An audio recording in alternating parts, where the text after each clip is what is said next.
میری دعا تیرے حضور پہنچے، میری فریاد پر کان لگا۔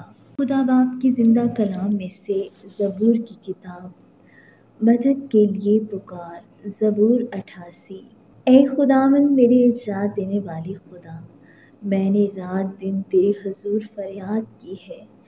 میری دعا تیرے حضور پہنچے، میری فریاد پر کان لگا، کیونکہ میرا دل دکھوں سے بھرا ہے اور میری جان پاتال کے نزدیک پہنچ گئی ہے۔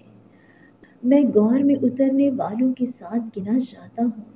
میں اس شخص کی مانند ہوں جو بالکل بے کس ہو، گویا مقتولوں کی مانند جو قبر میں پڑے ہیں، مردوں کے درمیان ڈال دیا گیا ہوں، جن کو تو پھر کبھی یاد نہیں کرتا، اور وہ تیرے ہاتھ سے کاٹ ڈالے گئے۔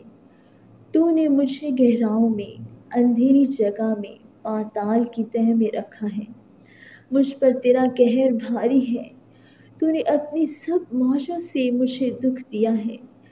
تو نے میرے جان پہچانوں کو مجھ سے دور کر دیا، تو نے مجھے ان کے نزدیک گھنونا بنا دیا۔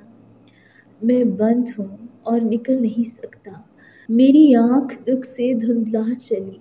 اے خداوند، میں نے ہر روز تجھ سے دعا کی ہے، میں نے اپنے ہاتھ تیری طرف پھیلائے ہیں۔ کیا تو مردوں کو عجائب دکھائے گا؟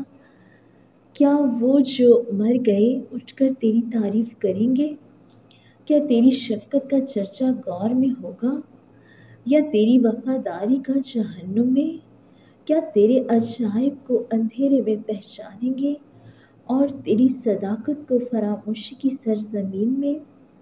پر اے خداوند، میں نے تو تیری دہائی دی ہے، اور صبح کو میری دعا تیرے حضور پہنچے گی۔ اے خداوند، تو کیوں میری جان کو ترک کرتا ہے؟ تو اپنا چہرہ مجھ سے کیوں چھپاتا ہے؟ میں لڑکپن ہی سے مصیبت زدہ اور قریب الموت ہوں۔ میں تیرے ڈر کے مارے حواس باختہ ہو گیا، تیرا قہر شدید مجھ پر آ پڑا، تیری دہشت نے میرا کام تمام کر دیا۔ اس نے دن بھر سیلاب کی طرح میرا احاطہ کیا، اس نے مجھے بالکل گھیر لیا۔ تو نے دوست و احباب کو مجھ سے دور کیا، اور میرے جان پہچانوں کو اندھیرے میں ڈال دیا ہے۔ آمین۔